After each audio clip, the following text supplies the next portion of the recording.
बिस्मिल्लाहिर्रहमानिर्रहीम। अस्सलाम वालेकुम दोस्तों, एक नई वीडियो के साथ हाजिर हैं। चले अपनी वीडियो स्टार्ट करते हैं।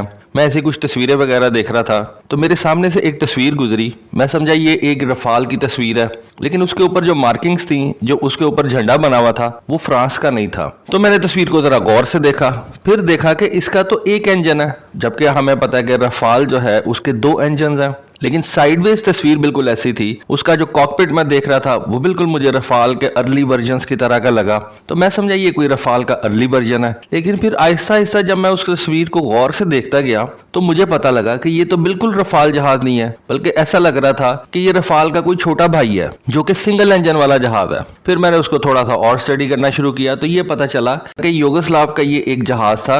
युगोस्लाव एक कंट्री हुआ करता था, बाद में टूट गया।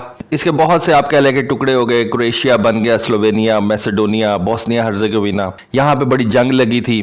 आपने एक वर्ड सुना होगा, वॉल्कनाइजेशन। ये सारी टर्म जो है ये पॉलिटिकल साइंस में इसी के हवाले से है। एनीवे, हमारा ये टॉपिक नहीं है। तो ये जो जहाज था नोवी एवियन, ये युगोस्लाव जो था वो अपने मुल्क के अंदर बना रहा था। मैंने आपको एक अपनी किसी वीडियो के अंदर युगोस्लाविया की एक कंपनी थी सोको, उसके बारे में भी बताया था। सोको युगोस्लाविया की जहाज बनाने वाली कंपनी थी और उसने काफी ज्यादा जहाज भी बनाए। लेकिन इस सोको कंपनी के जितने भी जहाज थे वो आप कह सकते हैं कि उनकी कोई एक्सपोर्ट्स नहीं हुई थी। लेकिन युगोस्लाविया के टूट जाने के बाद सर्बिया, बोस्निया वगैरह जो थे उन्होंने अपने ये जहाज जो थे वो इस्तेमाल किए, क्योंकि ये पहले एक ही मुल्क होता था, फिर टूट गया, फिर जितने जहाज जिसके हिस्से में आ गए उसने वो यूज करना शुरू कर दिए। बेसिकली ये एक ईस्टर्न ब्लॉक का मुल्क हुआ करता था। युगोस्लाव जो था वो एक ईस्टर्न ब्लॉक का मुल्क था, यानी कि उस वक्त के सोवियत यूनियन के साथ इसकी जो थी वो अलायंस थी। लेकिन अगर आप ये जहाज देखें नोवी एवियन, तो आपको ऐसा बिल्कुल लगेगा कि ये तो एक रफाल की कॉपी है, सिंगल इंजन रफाल की कॉपी है, रफाल का एक सिंगल इंजन वर्जन है। और बिल्कुल है भी ऐसा ही।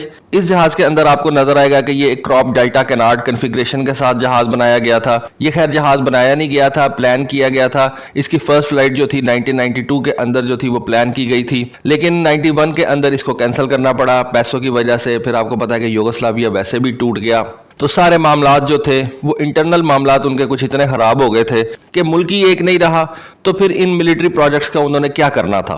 खैर, ये जो नोवी एवियन था, युगोस्लाव की जो एयरफोर्स थी इसको इस वजह से बनाना चाहती थी क्योंकि वो अपने पुराने मिग 21 को जो है वो रिटायर करना चाहती थी, जिसकी वजह से उनको एक 4th जनरेशन वाला जहाज चाहिए था। और जैसा कि मैंने आपको बताया कि युगोस्लाव जो था वो ईस्टर्न ब्लॉक के अंदर था, लेकिन उस वक्त फ्रांस ने इनकी हेल्प की, डासो एविएशन ने इनकी हेल्प की इस नोवी एवियन को बनाने में।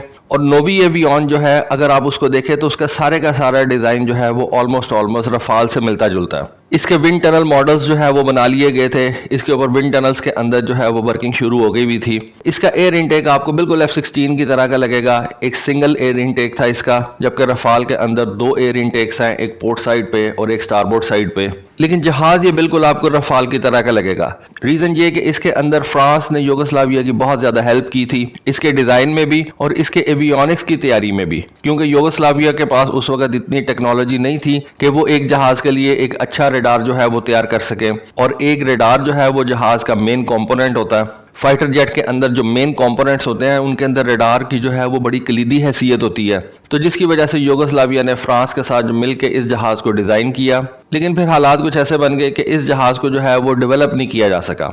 लेकिन इस जहाज को देख के आप जरूर ये कह सकते हैं कि ये रफाल का एक सिंगल इंजन वाला छोटा भाई था। अगर ये तैयार हो जाता तो इसके प्रोस्पेक्ट्स ऐसे थे कि ये एक्सपोर्ट भी अच्छा हो सकता था। अब फ्रांस का इसके अंदर क्या इंटरेस्ट था? फ्रांस का इसके अंदर इंटरेस्ट जो था वो सबसे बड़ा ये था कि अगर ये जहाज एक्सपोर्ट भी होता तो इस जहाज का जो इंजन था वो फ्रांस की तरफ से आना था, क्योंकि डिजाइन में जब फ्रांस ने मदद की थी तो फिर इसके एवियोनिक्स, इसका रेडार और इसका जो इंजन था वो युगोस्लाविया ने फ्रांस से ही हासिल करना था।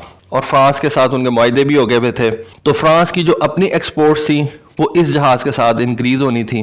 फ्रांस के इंजन की एक्सपोर्ट इंक्रीज होनी थी, उसके रेडार की एक्सपोर्ट इंक्रीज होनी थी, उसके मुख्तलिफ एवियोनिक्स की जो एक्सपोर्ट थी वो इंक्रीज होनी थी। तो फ्रांस का जो है वो कह लें कि फाइनेंशियल इंटरेस्ट भी था इस जहाज के अंदर। लेकिन फिर किसी भी वजह से आप कह लें कि ये जहाज जो है वो पॉलिटिकल रीजन की वजह से ये जहाज आगे नहीं चल सका। इसकी जो मेडन फ्लाइट थी वो प्लान तो थी लेकिन वो कंडक्ट नहीं की जा सकी। अमेरिका भी चाहता था कि उसका F-404 इंजन जो है वो इस जहाज के अंदर लगाया जाए, लेकिन समझा ये जाता है कि युगोस्लाविया जो था वो फ्रांस के साथ बहुत ज्यादा अलाइन था और इस जहाज का जो इंजन है वो फ्रांस से ही आना था। एनीवे, इस जहाज की कुछ और कैरेक्टरिस्टिक्स में ये था कि इसने 1.8 मैक की स्पीड जो थी उसको अचीव करना था। ये उन्होंने गोल सेट किया हुआ था। हार्ड पॉइंट्स की तादाद इस जहाज के अंदर तकरीबन 11 के करीब रखी गई थी, जो कि मेरे हिसाब से बहुत ज़बरदस्त और अच्छी है। तो ओवरऑल एक डिसेंट जहाज जो था वो डिज़ाइन होना था। अगर इसके कॉकपिट की आप तस्वीर देखें तो आपको ऐसे ही लगेगा कि किसी मॉडर्न जहाज का जो है वो कॉकपिट उस वक्त उन्होंने डिज़ाइन करने की कोशिश की थी। ये बेसिकली बात हो रही है लेट 80s की। तो लेट 80s के हवाले से अगर आप इस जहाज को जहन में रखें तो इसका कॉकपिट जो है वो आपको मॉडर्नाइज ही लगेगा। इसके विंग टिप्स के ऊपर 2 हार्ड पॉइंट्स होने थे, जिसके ऊपर आप एयर टू एयर मिसाइल्स लगा सकते थे। एनीवे, ये थी आज की वीडियो, ये थी आज की इन्फॉर्मेशन। होपफुली आपको आज की वीडियो, आज की इन्फॉर्मेशन पसंद आई होगी। कमेंट सेक्शन में अपनी राय से जरूर आगाह कीजिएगा। अगर वीडियो अच्छी लगी है तो इसको लाइक भी कर दीजिएगा, चैनल को सब्सक्राइब कर दीजिएगा। आज के लिए बस इतना ही। Thank you. Allah Hafiz.